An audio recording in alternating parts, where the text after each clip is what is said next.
All this should add to create a city where people as citizens can feel safe and comfortable and give us the opportunity to connect with a diverse and eclectic range of activities to make the centre inviting, friendly, distinctive and interesting. I guess that's all easy to say, but the question that remains now for us is how do we achieve that? How do we achieve those connections? And for me, this really relates back to the strategic vision of what we have. I think the question that we have and the real issue that we face is we've got to prevent the earthquake from dictating to us. We've got to prevent it from dictating our response and how we react. The earthquake I see it as something that has happened, and obviously we all have been working through the terrible tragedy, but we can't let that be the defining factor of our city. The way I see it is essentially ripped up the rule book. And so that, although it presents massive issues, also presents huge opportunities for us. We should be following the guides of effectiveness and functionality rather than following the guides of returning to what we remember from pre-earthquake. And so I think that is a key factor in terms of that strategic vision. There are obvious downsides to this, and the one that's often identified is in terms of the speed and that we can recover and return to what we see as normality.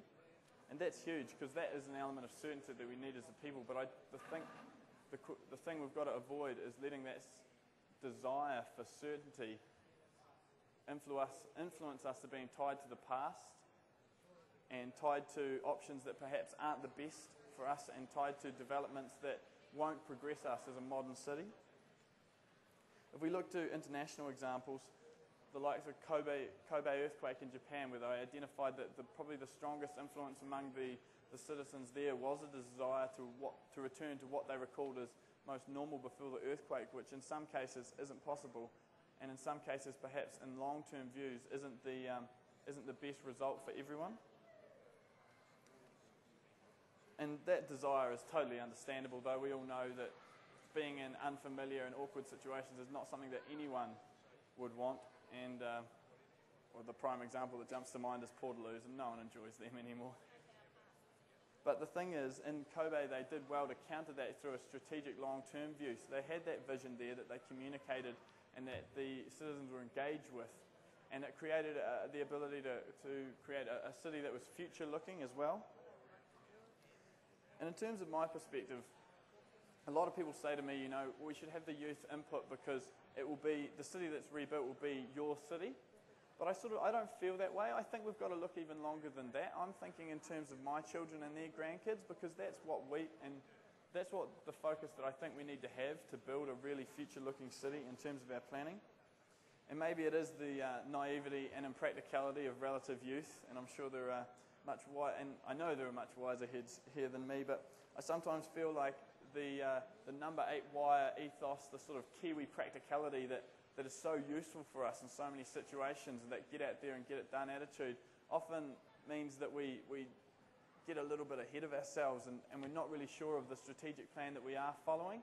And I think in a situation like this, that sort of approach can allow us to miss some huge opportunities that there are there.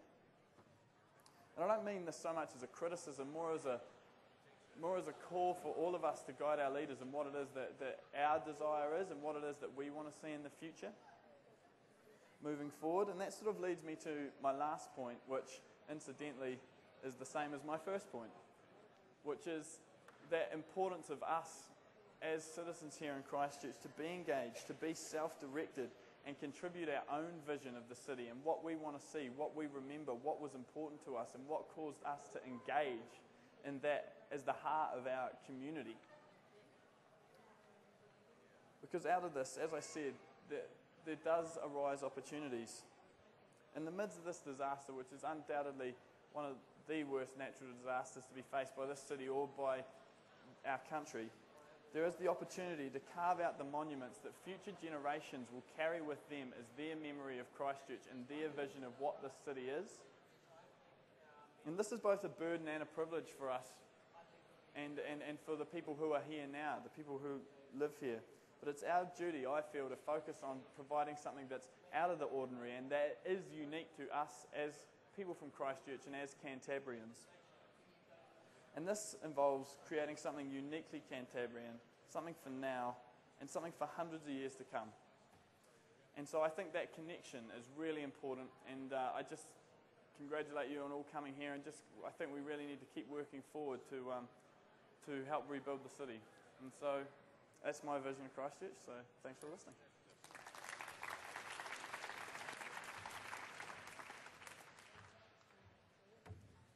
Excellent. Thank you very much, Kohan. Alrighty. Questions for Mr. Student President? Yes, sir. We'll just bring up the microphone. Just before you ask your question, Dim, this is Dim. He was involved with the Student Volunteer Army. He was one of our most important team leaders as well. So I'll just preempt this question with that, just to let you know that who's in your midst here. And so now he has to ask something nice. Kohan, you say that we all need a persistence of vision, and it should be individual consultation with everybody. When we were in the SVA, we had a lot of people working. They all had brought different skills, some more than others, some less, and some willing also to learn. And in the end, when we look back on this experience, in the end we got the job done that we all came together for. Do you think that your experiences in the SVA, you can translate them to the wider community, so the wider community can actually take note of your experiences and say we can all collectively do a similar thing to what the SVA did in terms of organising, everyone bringing all their skills to the table and everyone sitting down and consulting, rather than leaving it to Sarah and bureaucracy to tell us which way to go? Yeah, that's a really good question. Just SVA is Student Volunteer Army. That's the military terms that we were working on. But I think that is a good point. In terms of the SVA and how we worked, it was really incredible for us. It obviously was started by a group of Canterbury students who were just a small group and just intended it to be them and their friends, and just the sort of momentum that gathered. And I think, as Dim said, it sort of illustrated when people do get involved and when community members do get engaged in something that perhaps doesn't directly affect them or directly benefit them, just the benefits that can flow out to the wider community were just phenomenal, and the amount of support we had in that process and the amount that was able to be achieved just goes to show, like I think Dim said, was that community engagement and people being involved. So I think that does relate to what I was speaking about in the presentation, of making sure that voice is heard and those perspectives are considered, and that we, just by the fact that we live here, do take responsibility for that rebuilding, and we can't just leave it to someone else. All righty, next question. Head behind you, yep. And then go further up. You were in the student army. What about the idea of getting the citizens of Christchurch behind you, and we'll come and help you clean up the buildings that are still standing? Because I think the maintenance in the city has been terrible for a long time, and with the new stuff going up, the old stuff is going to look terrible. And I'll be behind you. The minute you ask for help, I'll come. Yeah, well, that's a good point. I think the thing that we certainly found out with the student army is, although many of us were studying, I guess, tertiary degrees, when in a situation like that we are all very unskilled and so it was pretty much the wheelbarrow was the extent of our ability. But I think, yeah, it's a good point, and I think I'd like to think that Canterbury students would still really like to be engaged in that situation of the centre city and being in there to help, obviously keeping in mind safety issues and the fact that we're not going to be builders. But yeah, I think that's a good point. It's another good example of that community engagement and taking responsibility for the rebuild and taking responsibility for helping the city recover. So yeah, I think there'd be possibilities there. I don't want to speak for all the army. Just as a point of clarification, with the SVA, from recollection, even though it was very much based around the passion of university students, there were a lot of non-university students who actually were mobilised to join that. Was that right? Yeah, absolutely. Yeah, we so it sort of became an outlet, didn't it, really, for a lot of community goodwill, just people wanting to help. In terms of what we were doing in that sense, I guess one of the things that we identified early on was someone asked me a couple of days after the earthquake, and we were doing the SVA cleanup, and they said, "Oh, what's the worst job you've had so far?" And I thought about it, and I was like, well, the worst job is definitely not being able to help. The worst job is not being able to do something. And so whenever anyone came to us, and no matter who it was, then we did, and that's how we ended up diversifying into different things, was finding those ways to let other people help, whether it was, we had guys from Dunedin came down, they turned up with literally a 52-seater bus literally full of baking, and that was how they helped, or whether it was the women's division of the Institute of Federated Farmers from Leaston, who turned up with, a few muffins as well. And so it was allowing people to help in that sense as well as helping clean up. So we wanted it to be a community thing as well. And although it is the focus does fall, especially in the media, on the student side of things, because it's a more interesting story, it was definitely a community thing. Sure. All right, sir. I'd like to further your comments on diversity of activity, which is a really great principle. And just to zoom into one aspect of that, gatherings, political, social gatherings, demonstration space.